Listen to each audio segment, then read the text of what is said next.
Di tanah Yehuda, pada masa ketika awan gelap kemalangan mulai menyelimuti bangsa Israel, seorang bayi dilahirkan dari keturunan imam yang mulia. Namanya adalah Yehezkiel, yang berarti Tuhan menguatkan. Sejak kecil, Yehezkiel dibesarkan di bawah naungan tradisi dan ajaran agama Yahudi yang ketat, karena ia adalah bagian dari suku Lewi, suku yang ditugaskan untuk memimpin ibadah di Bait Allah. Sebagai keturunan imam, kehidupannya diarahkan pada pelayanan Tuhan di Bait Suci Yerusalem. Namun, kehidupan Yehezkiel tidak akan berjalan seperti imam-imam lainnya. Saat ia beranjak dewasa, situasi di Yehuda semakin memburuk. Kerajaan Babel di bawah pimpinan Raja Nebukadnezar II semakin kuat dan berpengaruh. Bangsa Yehuda yang telah menyimpang dari jalan Tuhan menolak peringatan dari nabi-nabi sebelumnya, termasuk Nabi Yeremia yang memperingatkan kehancuran yang akan datang. Mereka berulang kali melanggar perjanjian dengan Tuhan, menyembah berhala, dan menjalani hidup yang penuh dosa. Pada tahun 597 sebelum Masehi, tepat ketika Yehezkiel berusia sekitar 25 tahun, kehidupan damainya di tanah kelahirannya terhenti. Tentara Babel menyerang Yerusalem dan membawa banyak orang penting Yehuda ke pengasingan di Babel. Di antara orang-orang yang dibawa ke pengasingan itu adalah Yehezkiel dan sebagian besar bangsawan serta pemimpin Yehuda. Mereka diasingkan jauh dari tanah mereka, hidup dalam ketidakpastian dan penyesalan di negeri asing. Di tanah asing Babel, Yehezkiel tinggal di tepi Sungai Kebar bersama para pengungsi lainnya. 5 tahun berlalu sejak pengasingan itu, dan Yehezkiel kini berusia 30 tahun. Pada usia ini, menurut tradisi, seorang imam biasanya akan mulai menjalankan tugasnya di Bait Allah. Namun, Yehezkiel tidak akan pernah melaksanakan tugas imamnya di Bait Suci karena ia kini berada jauh dari Yerusalem. Di tepi Sungai Kebar, ketika Yehezkiel merasa hancur karena kehilangan kesempatan menjalankan tugas keimamannya, sesuatu yang luar biasa terjadi. Tuhan memanggilnya. Dalam penglihatan yang penuh keagungan, Yehezkiel melihat langit terbuka. Ia melihat awan besar, kilat, dan api yang berkobar, dan di tengah-tengah api itu ada 4 makhluk hidup, masing-masing memiliki 4 wajah dan 4 sayap. Di samping mereka ada roda-roda besar yang penuh dengan mata, yang berputar dan bergerak mengikuti makhluk-makhluk itu. Di atas mereka, Yehezkiel melihat sebuah tahta, dan di atas tahta itu duduk sosok yang tampak seperti manusia, tetapi penuh kemuliaan yang bersinar terang. Yehezkiel jatuh tersungkur, dipenuhi rasa takut dan kagum. Di saat itulah Tuhan berbicara kepadanya. Tuhan memanggilnya bukan sebagai imam, tetapi sebagai nabi. Yehezkiel dipilih untuk menjadi penyampai pesan Tuhan kepada bangsa Israel yang berada di pembuangan, dan juga bagi mereka yang masih berada di Yerusalem. Tuhan memperingatkan bahwa kehancuran Yerusalem akan segera datang sebagai hukuman atas dosa-dosa mereka. Bait suci yang suci pun akan dihancurkan. Meskipun Yehezkiel sering menerima pesan yang penuh dengan peringatan dan penghakiman, ia juga menerima pesan harapan dari Tuhan. Di tengah penderitaan dan kesedihan, Tuhan memberikan janji bahwa suatu hari bangsa Israel akan dipulihkan. Salah satu penglihatan paling dramatis yang diberikan kepada Yehezkiel adalah penglihatan tentang tulang-tulang kering. Tuhan membawanya ke sebuah lembah yang penuh dengan tulang-tulang kering, melambangkan bangsa Israel yang sudah hancur. Namun, ketika Tuhan memerintahkan, tulang-tulang itu mulai bersatu, daging menutupinya, dan Roh Tuhan menghidupkan mereka kembali. Ini adalah lambang bahwa meskipun bangsa Israel seakan mati, Tuhan akan membangkitkan mereka kembali dan mengembalikan mereka ke tanah air mereka. Yehezkiel juga diberi penglihatan tentang masa depan Yerusalem dan Bait Suci yang akan dibangun kembali dengan kemuliaan yang lebih besar. Nubuat ini memberikan harapan besar bagi orang-orang Israel yang kehilangan segalanya. Meskipun pembuangan mereka terasa berat, Yehezkiel menyampaikan bahwa Tuhan tidak melupakan umatnya dan akan membawa mereka kembali pada waktunya. Sepanjang hidupnya, Yehezkiel menghadapi tugas yang berat sebagai nabi di pembuangan. banyak kali ia harus menyampaikan pesan-pesan Tuhan yang keras dan sulit kepada orang-orang yang merasa putus asa. Namun, di balik semuanya, ada keyakinan yang kuat bahwa Tuhan masih menyertai bangsa Israel, bahkan di tanah asing, dan bahwa pemulihan besar akan datang. Yehezkiel meninggal di Babel tanpa pernah kembali ke Yerusalem, tetapi pesannya tetap hidup, memberikan penghiburan dan harapan bagi generasi-generasi setelahnya. Karyanya yang terdokumentasi dalam kitab Yehezkiel menjadi salah satu kitab kenabian terbesar dalam Alkitab, dan penglihatannya tentang roda, makhluk bersayap, serta kebangkitan tulang-tulang kering tetap menjadi simbol kebangkitan dan pemulihan rohani bagi bangsa Israel dan dunia.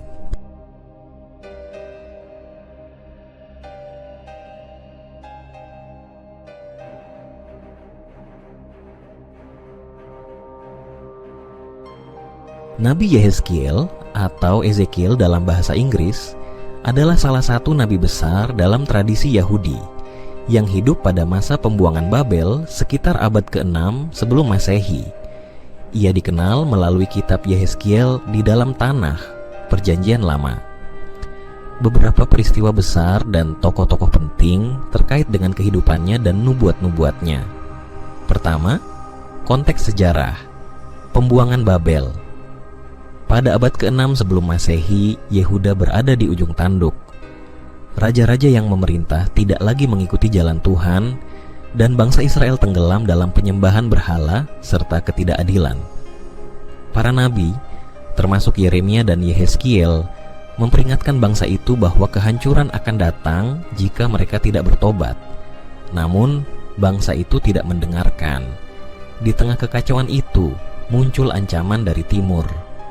Kerajaan Babel yang dipimpin oleh Nebukadnezar II semakin kuat dan mulai menaklukkan kerajaan-kerajaan kecil di sekitarnya. Pada tahun 597 sebelum Masehi, Yerusalem dikepung, dan setelah perlawanan yang sia-sia, Nebukadnezar berhasil merebut kota tersebut. Raja Yoyahin ditangkap bersama dengan banyak pemimpin, prajurit, dan orang-orang penting lainnya, termasuk Yehezkiel. Mereka semua dibawa dalam perjalanan panjang menuju pengasingan di tanah asing yang tidak dikenal, Babel. Setibanya di Babel, para tawanan Yehuda mendapati diri mereka di tempat yang jauh dari rumah, di mana budaya dan agama yang berbeda mendominasi. Mereka ditempatkan di tepi Sungai Kebar, sebuah kanal besar di dekat Babel, di mana mereka diharuskan hidup di bawah pengawasan kerajaan. Bagi bangsa Israel, ini adalah pukulan telak. Mereka merasa ditinggalkan oleh Tuhan, dan rasa putus asa merasuki jiwa mereka. Bait suci di Yerusalem, yang mereka anggap sebagai pusat kehidupan spiritual dan simbol kehadiran Tuhan, kini jauh dari jangkauan mereka. Di tengah kegelapan ini, Yehezkiel, yang berusia sekitar 30 tahun, mengalami sesuatu yang luar biasa. Suatu hari, ketika ia berada di tepi Sungai Kebar bersama yang lain, ia melihat langit terbuka. Dalam penglihatan yang menakjubkan, ia melihat awan besar yang bercahaya, penuh dengan api dan kilat. Di tengah awan itu, 4 makhluk hidup muncul, masing-masing memiliki 4 wajah: manusia, singa, lembu, dan raja wali. Dan di samping mereka ada roda-roda besar yang penuh dengan mata. Ini adalah penglihatan pertama Yehezkiel tentang kemuliaan Tuhan.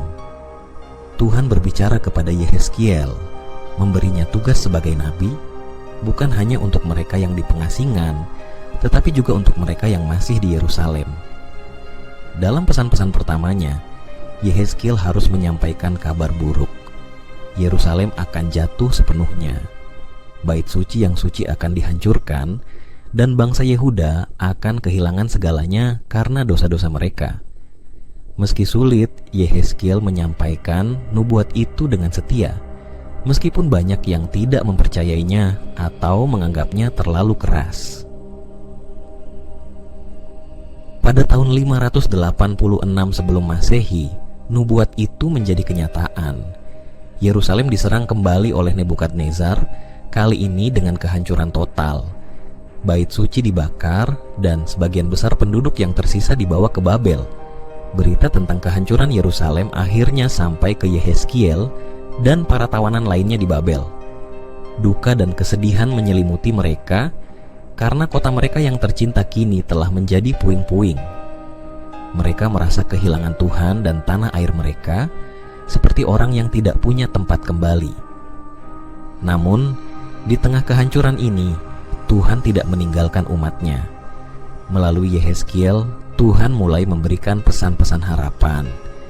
Dalam salah satu penglihatan yang paling terkenal, Tuhan membawa Yehezkiel ke sebuah lembah penuh dengan tulang-tulang kering.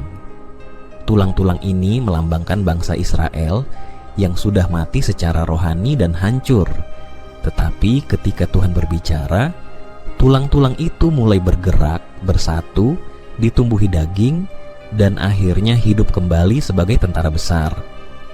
Melalui penglihatan ini, Tuhan menjanjikan bahwa bangsa Israel, meskipun sekarang tercerai-berai dan hancur, akan dipulihkan. Tuhan akan membawa mereka kembali ke tanah mereka, memberi mereka hati yang baru, dan membangun kembali hubungan mereka dengannya. Pembuangan ini, meskipun menyakitkan, tidak akan menjadi akhir dari kisah bangsa Israel. Di masa-masa yang sulit itu, Yehezkiel terus menyampaikan pesan pemulihan ini kepada bangsanya. Meski Babel adalah tempat pengasingan, Yehezkiel mengajarkan bahwa Tuhan tidak terbatas pada tempat fisik. Kehadirannya ada di mana-mana, bahkan di tanah asing. Dengan keyakinan ini, para tawanan mulai merasakan harapan baru, bahwa Tuhan tidak meninggalkan mereka, dan bahwa ada masa depan yang lebih baik yang menunggu mereka.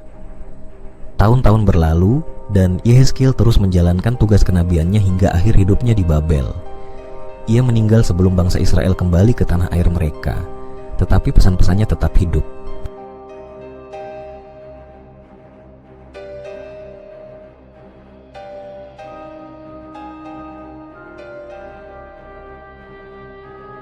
Generasi berikutnya akan mengingat nubuatnya sebagai sumber penghiburan dan janji Tuhan yang setia.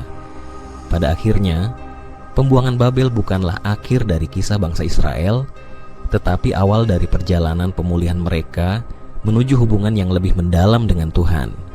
Kedua, Raja Yoyakin. Pada abad ke-6 sebelum Masehi, kerajaan Yehuda berada di tengah badai kekacauan politik dan moral. Raja-raja yang memerintah telah lama meninggalkan jalan Tuhan, memilih berhala dan kekerasan dibandingkan dengan kesetiaan kepada Tuhan Israel. Di tengah ketegangan ini, Raja Yoyakin naik takhta pada usia muda. Ia mewarisi kerajaan yang sudah diambang kehancuran. Yoyakin hanyalah seorang pemuda ketika ia menjadi raja, dan masa pemerintahannya singkat, hanya 3 bulan 10 hari. Namun, selama masa singkat itu, ia akan menjadi bagian penting dari salah satu babak terkelam dalam sejarah Yehuda. Nabi Yehezkiel yang hidup sezaman dengan Yoyakin adalah seorang imam yang berasal dari keluarga bangsawan. Sejak usia muda, ia dipersiapkan untuk melayani di Bait Allah di Yerusalem. Namun, nasib membawa Yehezkiel ke jalan yang sangat berbeda dari yang ia bayangkan. Pada saat Yoyakin naik takhta, kerajaan Babel yang dipimpin oleh Nebukadnezar II semakin menekan Yehuda. Babel telah menaklukkan banyak kerajaan di wilayah tersebut, dan mata mereka tertuju pada Yerusalem. Pada tahun 597 sebelum Masehi, hanya 3 bulan setelah Yoyakin naik takhta, Nebukadnezar menyerbu Yerusalem. Tanpa banyak perlawanan, kota itu jatuh. Yoyakin bersama keluarganya, para bangsawan, dan banyak warga Yerusalem ditawan oleh pasukan Babel. Mereka diasingkan ke tanah asing, jauh dari rumah mereka, dan dibawa ke Babel. Di antara para tawanan itu adalah Yehezkiel, yang saat itu masih muda dan belum sepenuhnya memulai tugasnya sebagai imam. Perjalanan ke Babel adalah perjalanan yang berat, penuh dengan rasa malu dan penyesalan bagi bangsa Yehuda. Mereka kini menjadi tawanan di negeri asing, dipisahkan dari tanah suci mereka dan Bait Allah yang menjadi pusat iman mereka. Di tepi sungai Kebar, sebuah kanal di Babel, para tawanan Yehuda menetap, termasuk Raja Yoyahin dan Yehezkiel. Meskipun Yoyahin secara resmi masih dianggap sebagai raja di mata banyak orang, ia tidak lagi memiliki kuasa nyata. Babel menunjuk paman Yoyakin, Zedekia, sebagai raja boneka di Yerusalem, sementara Yoyakin hidup sebagai tawanan. Namun, Yoyakin tetap menjadi simbol harapan bagi banyak orang di pengasingan. Meskipun ia dipenjara, beberapa orang Yehuda masih percaya bahwa ia akan dibebaskan dan kembali memimpin mereka. Sementara itu, Yehezkiel menerima panggilan dari Tuhan. Pada tahun kelima pembuangannya di Babel, ketika ia berusia 30 tahun, Yehezkiel mengalami penglihatan yang luar biasa di tepi Sungai Kebar. Tuhan menampakkan diri kepada Yehezkiel dalam kemuliaan besar, menunjukkan roda-roda yang penuh dengan mata dan makhluk hidup bersayap. Dalam penglihatan ini, Tuhan memanggil Yehezkiel untuk menjadi nabi, bukan hanya bagi mereka yang masih tinggal di Yerusalem, tetapi juga bagi bangsa Israel yang berada di pengasingan. Nubuat pertama Yehezkiel penuh dengan peringatan. Ia mengungkapkan bahwa Yerusalem akan segera hancur karena dosa-dosa bangsa itu. Bait Allah yang begitu diagungkan akan dibakar dan bangsa Israel akan tercerai-berai. Namun, meskipun pesan ini keras, Yehezkiel juga membawa janji pemulihan. Ia memberitakan bahwa Tuhan tidak melupakan umatnya di pengasingan, dan pada waktunya mereka akan dipulihkan. Selama 37 tahun, Yoyahin tetap hidup dalam tawanan di Babel. Bagi sebagian orang Yehuda, pembuangan itu menjadi masa introspeksi dan pertobatan. Yehezkiel terus menyampaikan pesan-pesan dari Tuhan kepada mereka, menekankan pentingnya kesetiaan dan pertobatan. Di tengah kesulitan, nubuat-nubuat Yehezkiel memberikan harapan bahwa Tuhan akan membangkitkan kembali bangsa Israel dari keterpurukan mereka. Setelah bertahun-tahun di dalam penjara, akhirnya pada tahun 561 sebelum Masehi, Raja Yoyahin mengalami perubahan nasib. Evil-Merodach, raja baru Babel yang menggantikan Nebukadnezar, membebaskan Yoyahin dari penjara. Tidak hanya dibebaskan, Yoyahin diberi tempat kehormatan di istana Babel, hidup dengan penuh penghormatan, meskipun ia tidak pernah kembali memerintah di Yerusalem.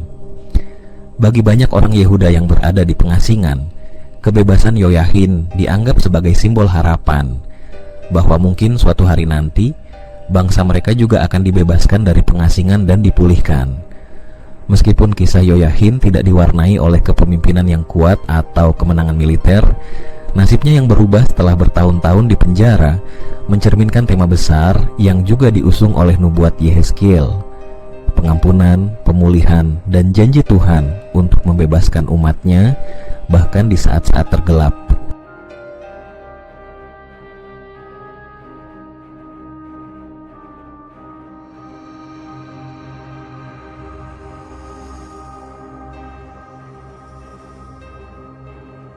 Yoyahin menghabiskan sisa hidupnya di Babel, bukan sebagai raja besar yang memerintah, tetapi sebagai pengingat bahwa Tuhan masih bekerja di tengah umatnya, bahkan ketika mereka jauh dari tanah air.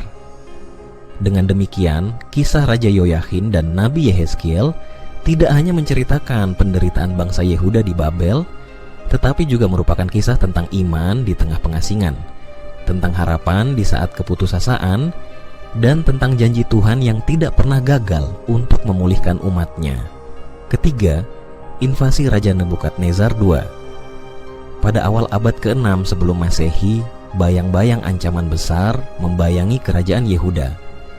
Di timur, kekuatan baru telah bangkit, Babel, di bawah kekuasaan raja yang tangguh, Nebukadnezar II.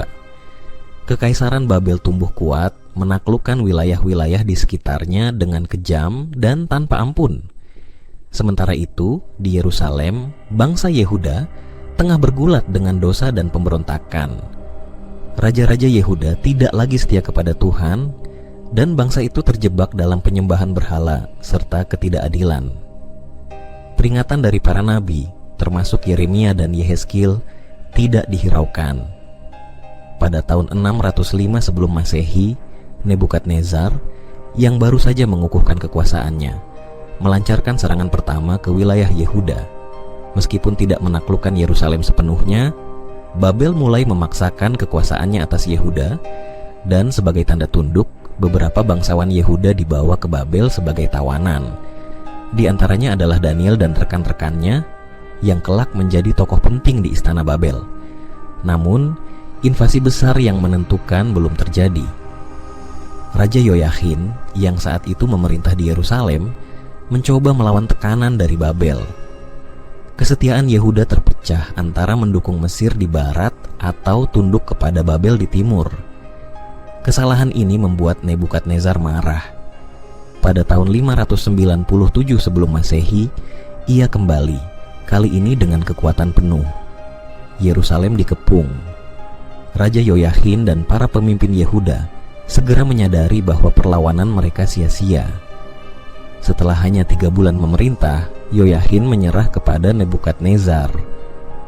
Kota Yerusalem tidak dihancurkan, tetapi puluhan ribu orang, termasuk raja, keluarganya, para bangsawan, prajurit, dan orang-orang terkemuka, dibawa ke pengasingan di Babel.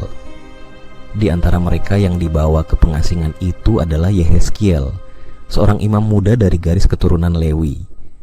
Yehezkiel yang dipersiapkan untuk melayani di Bait Allah, kini dihadapkan pada realitas pahit, tanah airnya jauh, dan harapan untuk melayani sebagai imam hancur. Ia bersama dengan banyak bangsawan Yehuda hidup di pengasingan, menetap di tepi Sungai Kebar, sebuah kanal di Babel. Pengasingan ini menghancurkan mereka, baik secara fisik maupun spiritual. Bagi banyak orang, Tuhan terasa jauh, dan tanpa bait suci sebagai pusat ibadah, mereka merasa kehilangan arah. 5 tahun berlalu sejak pembuangan pertama. Ketika Yehezkiel berusia 30 tahun, usia ketika ia seharusnya memulai pelayanan sebagai imam, Tuhan datang kepadanya dalam sebuah penglihatan. Di tepi Sungai Kebar, Yehezkiel melihat langit terbuka dan kemuliaan Tuhan dinyatakan kepadanya. Dalam penglihatan yang mendalam dan penuh simbolisme, Yehezkiel melihat makhluk-makhluk bersayap, roda-roda penuh mata, dan takhta Tuhan yang megah. Di tengah keterpurukan dan pengasingan, Tuhan memanggil Yehezkiel bukan sebagai imam, tetapi sebagai nabi. Ia dipanggil untuk menyampaikan pesan kepada bangsa Israel yang berada di pembuangan dan juga mereka yang masih berada di Yerusalem. Namun, misi Yehezkiel dimulai dengan berita yang menyakitkan. Tuhan memberitahunya bahwa kehancuran Yerusalem yang sebenarnya belum terjadi.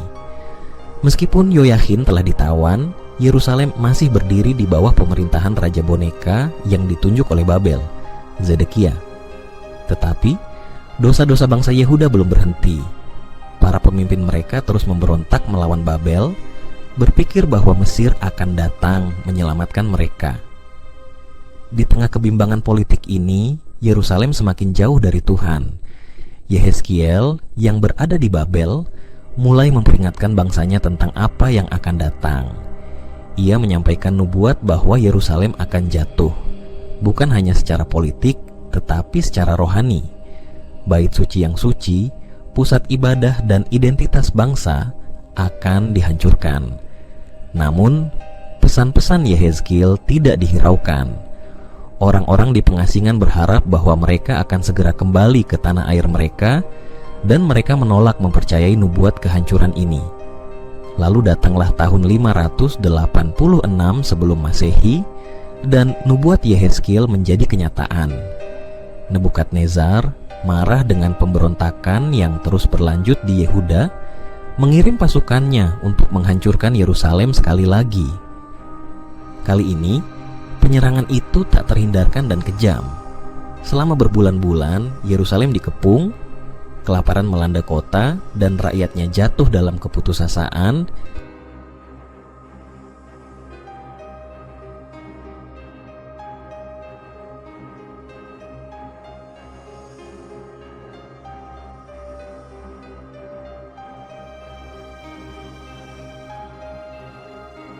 Ketika akhirnya tembok-tembok Yerusalem jebol, pasukan Babel masuk, membakar bait suci hingga rata dengan tanah, meratakan istana-istana, dan menghancurkan setiap simbol kebesaran Yehuda. Raja Zedekia mencoba melarikan diri, tetapi ditangkap. Matanya dibutakan setelah melihat anak-anaknya dibunuh di hadapannya, dan ia dibawa dalam rantai ke Babel, sama seperti Yoyahin sebelumnya. Kabar kehancuran Yerusalem akhirnya sampai ke telinga Yehezkiel dan para tawanan di Babel. Duka menyelimuti mereka. Bait suci, pusat kehidupan keagamaan dan simbol kehadiran Tuhan, kini menjadi puing-puing. Rasa kehilangan yang mendalam melanda seluruh bangsa. Mereka merasa hancur, tercerai-berai, dan ditinggalkan oleh Tuhan. Namun, Tuhan tidak meninggalkan mereka. Di tengah kehancuran ini, Yehezkiel mulai menyampaikan pesan harapan. Tuhan tidak mengabaikan umatnya, meskipun mereka dihukum karena dosa-dosa mereka. Tuhan berjanji bahwa akan ada pemulihan.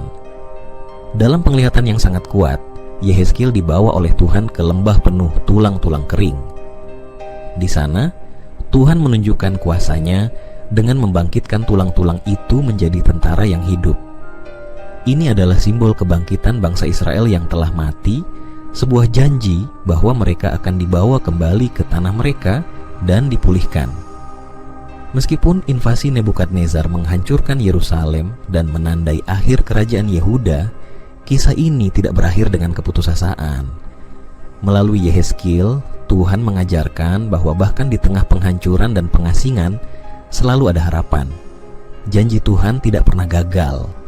Di masa depan, umat Israel akan dipulihkan, dan hubungan mereka dengan Tuhan akan diperbarui. Keempat, Yehezkiel dan penglihatan, roda. Salah satu peristiwa paling terkenal dalam kitab Yehezkiel adalah penglihatan kereta Tuhan. Yehezkiel 4-28. Dalam penglihatan ini, Yehezkiel melihat 4 makhluk hidup dengan wajah manusia, singa, lembu, dan raja wali, masing-masing memiliki sayap dan roda yang penuh dengan mata. Penglihatan ini menggambarkan kemuliaan Tuhan dan sering diinterpretasikan sebagai simbol kekuatan dan kehadiran Tuhan di mana-mana, bahkan di luar Yerusalem. Kelima, penglihatan tentang tulang-tulang kering. Yehezkiel juga terkenal karena penglihatan tentang tulang-tulang kering. Yehezkiel 1-14. Dalam penglihatan ini, Tuhan membawa Yehezkiel ke sebuah lembah penuh dengan tulang-tulang kering yang kemudian dihidupkan kembali menjadi tentara yang besar. Penglihatan ini dianggap sebagai simbol harapan dan pemulihan bangsa Israel yang telah tercerai-berai, serta janji Tuhan bahwa mereka akan dipulihkan kembali dan hidup di tanah air mereka. Keenam, penglihatan tentang bait suci yang baru. Setelah bait suci di Yerusalem dihancurkan, Yehezkiel menerima penglihatan tentang bait suci yang baru. Yehezkiel 40-48. Dalam penglihatan ini, ia diberi gambaran rinci tentang ukuran, tata letak, dan aturan ibadah di bait suci yang akan dibangun kembali di masa depan. Nubuat ini menjadi simbol harapan bagi bangsa Israel akan pemulihan spiritual dan fisik mereka. Ketujuh, nubuat tentang penghancuran Yerusalem. Sebelum Yerusalem dihancurkan oleh Babel, Yehezkiel telah memperingatkan bangsa Israel tentang kehancuran yang akan datang karena dosa dan pemberontakan mereka terhadap Tuhan. Ia mengkritik para pemimpin Israel yang tidak setia dan meramalkan bahwa Yerusalem akan hancur karena kejahatan mereka. Kedelapan, peran imam dalam kehidupan Yehezkiel. Yehezkiel adalah seorang imam sebelum ia menjadi nabi, dan latar belakang ini memengaruhi banyak nubuatnya. Ia sangat peduli dengan masalah-masalah keagamaan seperti kesucian bait suci, aturan ibadah, dan pentingnya menjalankan hukum-hukum Tuhan. Dalam banyak nubuatnya, ia menekankan pentingnya kesetiaan kepada Tuhan dan ketundukan pada perintah-perintahnya. Kesembilan, nubuat terhadap bangsa-bangsa lain. Selain nubuat untuk Israel, Yehezkiel juga menyampaikan pesan-pesan penghakiman terhadap bangsa-bangsa lain yang telah menindas Israel. Beberapa bangsa yang ia nubuatkan kehancurannya termasuk Mesir, Edom, Moab, Amon, Tirus, dan Sidon. Nubuat-nubuat ini menekankan bahwa Tuhan berdaulat atas semua bangsa, bukan hanya Israel. Ke-10, pesan tentang pemulihan dan harapan. Meskipun banyak nubuat Yehezkiel penuh dengan peringatan dan penghakiman, pada akhirnya pesan Yehezkiel adalah tentang pemulihan. Tuhan berjanji bahwa bangsa Israel akan dibawa kembali ke tanah air mereka, dan Tuhan akan memperbarui hati mereka. Ini melambangkan hubungan baru antara Tuhan dan umat-Nya yang ditandai dengan kesetiaan dan pengabdian yang tulus. Yehezkiel adalah nabi yang memainkan peran penting dalam membimbing bangsa Israel melalui masa-masa gelap pembuangan. Penglihatannya yang penuh simbolisme, peringatan keras, dan janji pemulihan memberikan pengharapan kepada bangsa Israel bahwa mereka tidak ditinggalkan oleh Tuhan, meskipun mereka menghadapi bencana besar.